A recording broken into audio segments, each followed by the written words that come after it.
नमस्ते बच्चों, कक्षा 5 विषय गणित में आज हम प्रश्नावली 4.3 के प्रश्न हल करेंगे। तो इसमें अपने आज विचलन कैसे ज्ञात करते हैं इसके बारे में सीखेंगे। तो देखिए विचलन क्या होता है।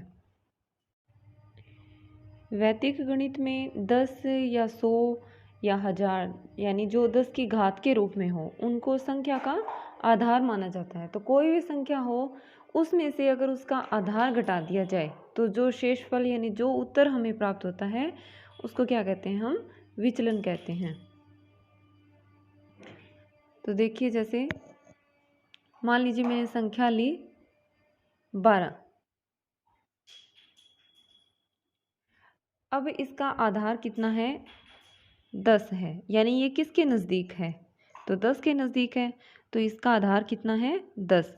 तो इस संख्या में से इसका आधार कितना है, 10, ये घटा दें तो उत्तर कितना आएगा, संख्या 12, इसमें से इसका आधार 10, ये अपने घटा दें तो उत्तर आ जाएगा 2।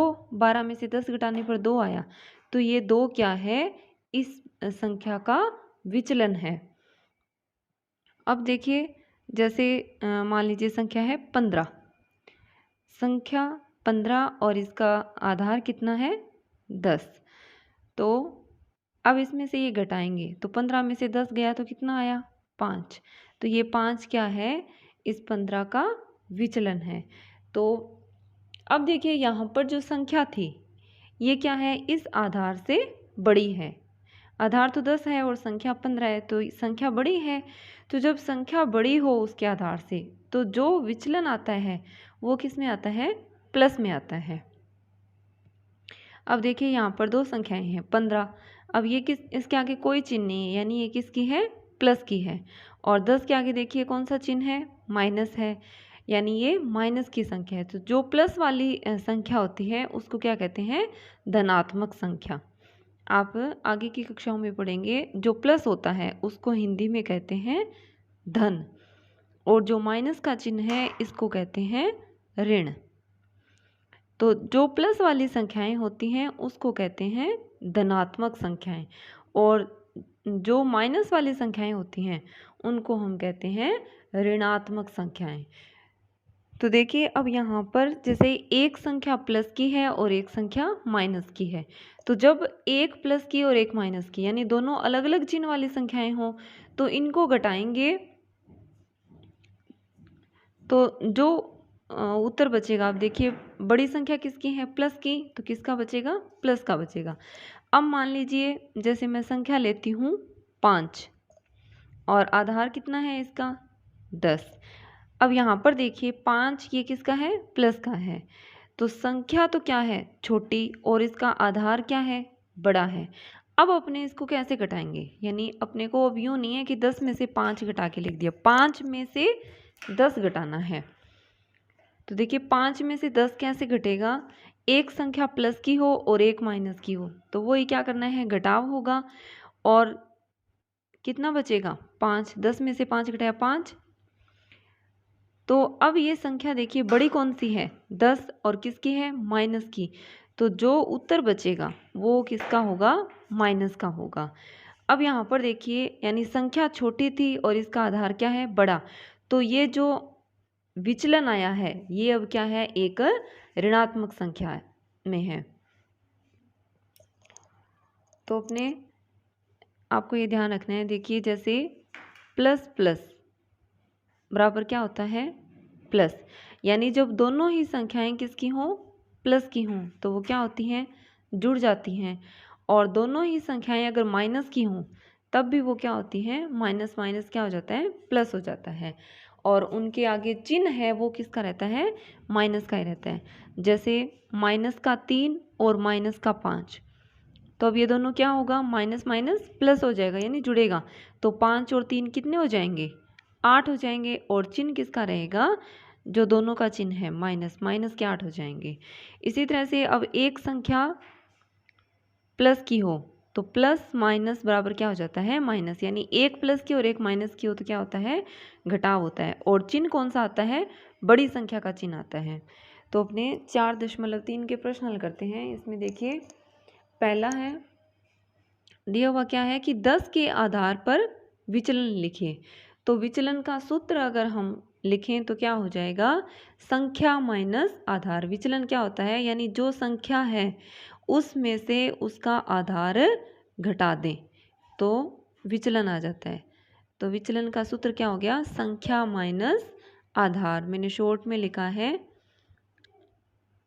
आधार, यानी संख्या में से उसका आधार घटाने पर विचलन आ जाएगा। तो देखिए जैसे पहला प्रश्न है इसका, 14 का विचलन ज्ञात करना है। तो संख्या क्या है 14 और इसका आधार कितना है, देखिए हमें दे रखा है 10 के आधार पर, यानी आधार कितना है 10 है।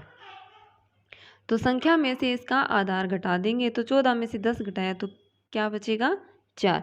और अब ये 4 किसका है, प्लस का है, क्योंकि इसमें बड़ी संख्या किसकी है, प्लस की है। तो ये प्लस का 4 लिखना है। फिर देखिए दूसरा प्रश्न है 11 का विचलन। तो विचलन कैसे याद करेंगे कि संख्या और इसमें से इसका आधार घटा देंगे। तो 11 में से 10 घटाएंगे तो कितना बचेगा 1। अब ये 1 किसका बचेगा, जो बड़ी संख्या है। तो बड़ी संख्या 11 है, ये किसकी है, प्लस की है, तो ये किसका बचेगा, प्लस का 1 बचेगा।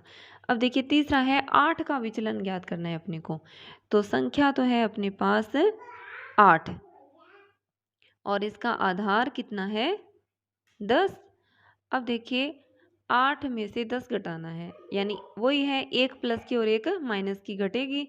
तो देखिए वही 10 में से 8 घटाया तो कितना आएगा, बचेगा 2 ही। लेकिन अब किसका बचेगा, देखिए तो बड़ी संख्या किसकी है, माइनस की है, तो ये जो 2 बचेगा ये किसका होगा, माइनस का बचेगा। इसी तरह से 9 का विचलन ज्ञात करना है। तो संख्या 9 और इसमें से इसका आधार घटाएंगे 10। तो देखिए 9 में से 10 घटाया या 10 में से 9 कुछ भी कहिए तो कितना बचेगा, 1 बचेगा। अब किसका बचेगा, जो संख्या बड़े है, 10 बड़ी है और 10 किसका है, माइनस का है, तो ये भी माइनस का 1 रहेगा। तो 9 का विचलन आ गया -1। फिर देखिए 13 का विचलन। तो संख्या है 13, इसका आधार है 10। तो संख्या में से आधार घटा देंगे तो देखिए 13 में से 10 घटाएंगे तो कितना आएगा 3। अब 3 किसका रहेगा, प्लस का, क्योंकि जो संख्या 13 है ये बड़ी है और इसके आगे कोई चिन्ह नहीं है, इसका मतलब ये किसकी है, प्लस की है, तो ये प्लस का 3 बचेगा। फिर देखिए 19 का विचलन। तो संख्या है हमारे पास 19, इसका आधार है 10, ये इसमें से घटा देंगे तो 19 में से 10 घटाएंगे तो कितना बचेगा 9 और ये भी किसका बचेगा, प्लस का, क्योंकि बड़ी संख्या प्लस की है। अब देखिए 7 का विचलन।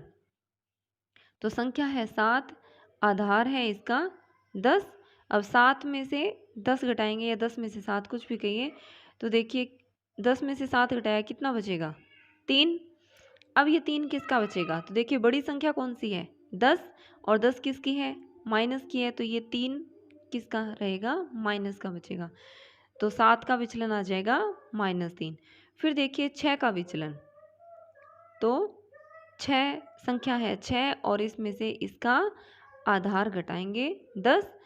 तो अब देखिए 6 में से 10 घटाएंगे तो कितना बचेगा, 10 में से 6 गया 4 बचेगा और 4 किसका रहेगा, देखिए बड़ी संख्या कौन सी है 10 और 10 के आगे कौन सा चिन्ह है, माइनस का, तो ये 4 जो बचेगा वो किस में से बचेगा, बड़ी संख्या में से ही, तो किसका आएगा, माइनस का 4 आएगा। तो 6 का विचलन कितना हो गया -4। तो देखिए 4.3 जो विचलन ज्ञात करना है बहुत इंपॉर्टेंट है, क्योंकि जो अपने 4.4 में निकलन सूत्र से गुणा करेंगे तो उसमें सबसे पहले हमें किसकी जरूरत पड़ेगी, विचलन की ही जरूरत पड़ेगी। तो इसको ध्यान से समझिएगा, कुछ नहीं करना, संख्या दे रखी है हमें और इसमें से इसका आधार है जो 10, ये घटाना है। ध्यान इतना रखना है कि जब एक मतलब प्लस की होगी एक माइनस की घटाएंगे तो देखिए अगर संख्या बड़ी है, जैसे देखिए 14 जो संख्या है ये बड़ी है, आधार क्या है इसमें छोटा है, तो जो विचलन आया है वो किसका होगा, प्लस का होगा। और जो संख्या छोटी है जैसे 9 है, ये अपने आधार से 10 से छोटी है, तो इसमें विचलन क्या आया है, माइनस में आ गया। यानी जब घटाते हैं तो ये ध्यान रखना है कि जो विचलन बचेगा वो किस में से बचेगा, बड़ी संख्या में से बचेगा। तो इस विचलन के आगे वही चिन्ह आएगा जो बड़ी संख्या का है। जैसे यहाँ पर 14 बड़ा था तो 14 किसका था, प्लस का, तो विचलन किसका आया, प्लस का आ गया। और ऐसे ही जैसे 8वां है तो अब इसमें देखिए बड़ा क्या है, 6 या 10, तो 10 बड़ा है, 10 किसका है, माइनस का है, तो विचलन किसका रहेगा, माइनस का बचेगा। तो आप इस वीडियो को ध्यान से देखेंगे और ये सभी प्रश्न इन्हें हल करेंगे। धन्यवाद।